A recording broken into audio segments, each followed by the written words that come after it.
الحمد للہ رب العالمین والصلاة والسلام علی سید المرسلین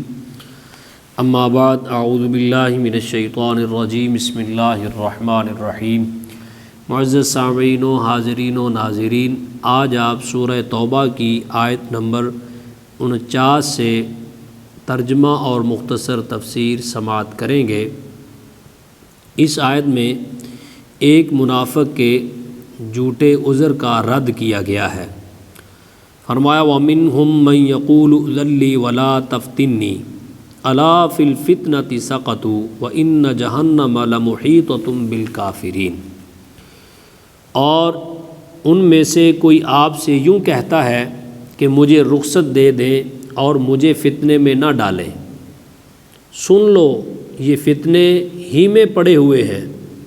اور بے شک جہنم کافروں کو گھیرے ہوئے ہے۔ یہ آیت جد بن قیس منافق جو تھا اس کے بارے میں نازل ہوئی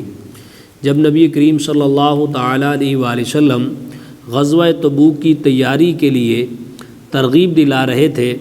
تو منافق آ کے اپنے عذر بہانے پیش کر رہے تھے، تو اس جد بن قیس نے نبی پاک صلی اللہ تعالیٰ علیہ وآلہ وسلم سے یہ کہا کہ آپ بھی جانتے ہیں اور میری قوم بھی جانتی ہے کہ میں عورتوں کا بڑا شیدائی ہوں، تو لہٰذا رومی عورتیں خوبصورت ہوتی ہیں تو مجھے اندیشہ ہے کہ میں انہیں دیکھ کر صبر نہیں کر سکوں گا، تو اس لیے آپ مجھے اجازت دے دیں کہ میں یہیں رہوں، تو آپ مجھے فتنے میں نہ ڈالیں، میرا فتنے میں پڑ جانا یہ امپاسبل ہے۔ تو اللہ تعالیٰ نے یہاں فرما دیا کہ وہ کہہ رہا تھا کہ مجھے فتنے میں نہ ڈالیں، تو الا فی الفتنۃ سقطوا، کہ اسے کہہ دو کہ فتنے میں تو پڑ گئے ہو، وَإِنَّ جَهَنَّمَ لَمُحِيطَةٌ بِالْكَافِرِينَ،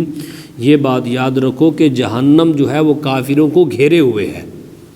تو وہ کہنے لگا میں مال سے مدد کر دوں گا، تو نبی پاک صلی اللہ تعالیٰ علیہ وسلم نے اس کی طرف سے منہ پھیر لیا اور اسے بھی اجازت دے دی۔ اگلی آیت میں منافقوں کا مسلمانوں کی مصیبت پر خوش ہونا اور خوشی پر غم کرنا اس کا ذکر کیا گیا ہے۔ فرمایا ان تصبک حسنۃ تسؤہم وان تصبک مصیبۃ یقولوا قد اخذنا امرنا من قبل ویتولوا وهم فرحون۔ فرمایا اگر تمہیں بھلائی پہنچتی ہے تو انہیں برا لگتا ہے، اور اگر تمہیں کوئی مصیبت پہنچتی ہے تو کہتے ہیں ہم نے پہلے ہی اپنا احتیاطی معاملہ اختیار کر لیا تھا، اور خوشیاں مناتے ہوئے لوٹ جاتے ہیں۔ یعنی اے حبیب صلی اللہ علیہ وآلہ وسلم، آپ کو اور مسلمانوں کو جب کوئی خوشی پہنچتی ہے، جب آپ کا کوئی فائدہ ہوتا ہے یا آپ خوش ہوتے ہیں، تو یہ منافق جو لوگ ہیں یہ خوش نہیں ہوتے۔ آپ خوش ہوتے ہیں تو ان کو برا لگتا ہے، اور اگر آپ کو کوئی مصیبت پہنچتی ہے یا آپ کا کوئی نقصان ہوتا ہے تو پھر یہ بہت خوش ہوتے ہیں اور خوشیاں مناتے ہوئے گھر جاتے ہیں اور کہتے ہیں کہ ہم نے تو پہلے ہی اپنا معاملہ ٹھیک کر لیا تھا، ہم نے یعنی کہ اگر جہاد میں جاتے ہیں تو مال غنیمت اگر ہاتھ آتا ہے، فتح ہوتی ہے، تو یہ غم کرتے ہیں کہ یہ کیا ہو گیا۔ اور اگر آپ کو کوئی مصیبت پہنچے یا جو ہے اللہ نہ کرے کوئی آپ کو شکست ہو جائے یا نقصان ہو جائے،